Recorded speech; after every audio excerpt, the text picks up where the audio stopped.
Shalom Aleichem, and welcome to our program.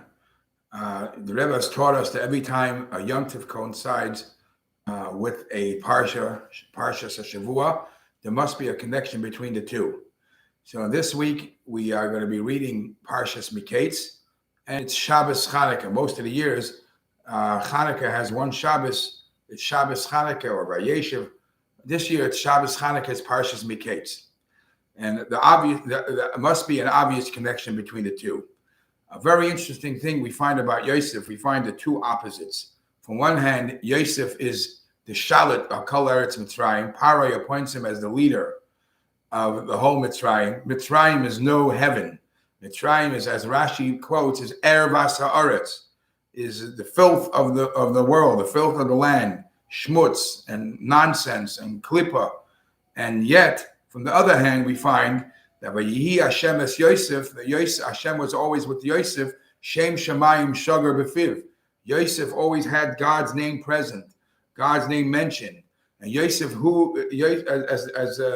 will read in Parashat Shemos, Yosef, as he entered Mitzrayim with the same genuine emunah and tmimus, completely given over as a servant to Hashem, he had that even as he became the Shalit Beretz Mitzrayim.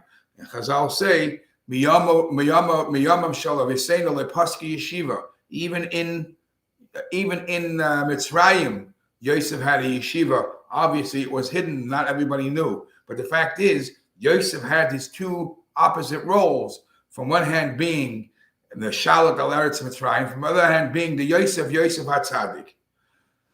And there is a famous statement that Hasidim always quote, that Medav Zayin, in the Welt, aber hecher from the Welt.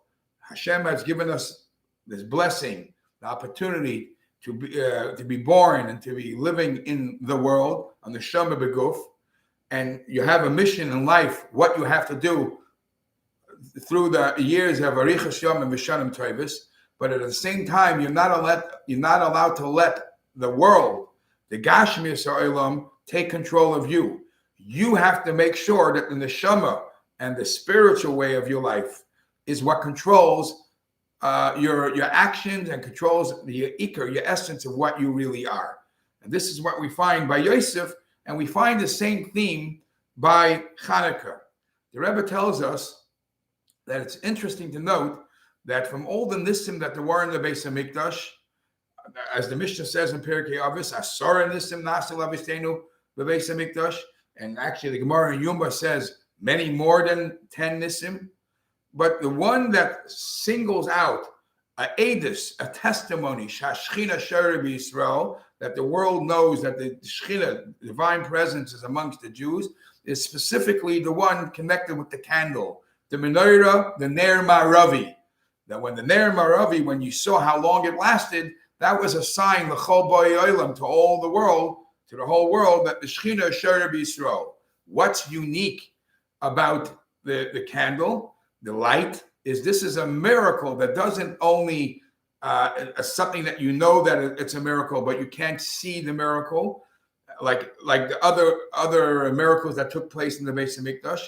This miracle that where something produces light you see, you feel, you see the miracle, and it's not just something that you have to believe into. And it has an effect and helps others. And the Rebbe would say that specifically the Nes of Chanukah happened with Shemen. What's special about Shemen, or what's unique about Shemen? Oil. Shemen has four unique issues. Shemen, number one, to make Shemen, you have to squeeze the olives. And when you squeeze the olives, the good oil comes out. And the tougher you squeeze it, the more pure the oil is. And then oil has this unique concept that if you pour oil, it spreads. Shemen is mifafeya. Another two things that Shemen has, Shemen doesn't mix very well with any other liquids. Not only it doesn't mix, it always stays on top. And says the Rebbe, this is the lesson when you are illuminating, when you're creating light, you're here to help others. Then says the Rebbe, you have to take these four messages from the Shemen, from the oil. Yes, illuminate. Yes, produce light. But remember, the stepping stone is the bitul. It's not about you. don't become arrogant with what you're doing. You have to have the crushing, the squeezing. And once you have the squeezing, then you could be mefafei, and then you could shed light, then you could spread the Torah wisdom, and then you could help others. And even when you're going to others and helping, sometimes you have to go down to situations, to people who are far and beyond your level. That's very good. Bring them the light too, but don't let their surrounding affect you. Remember, don't mingle completely with the crowd, and not only don't mingle with the crowd, if you behave that way and you shed the light, you'll always float on top, and you will be blessed with all the great brachas. And especially the Gemara says, and the Shulchan Aruch says, Haragol b'ner, one who does the mitzvah of Ner Shabbos and Ner Chanukah properly, is blessed with Banim Talmidei Chachamim.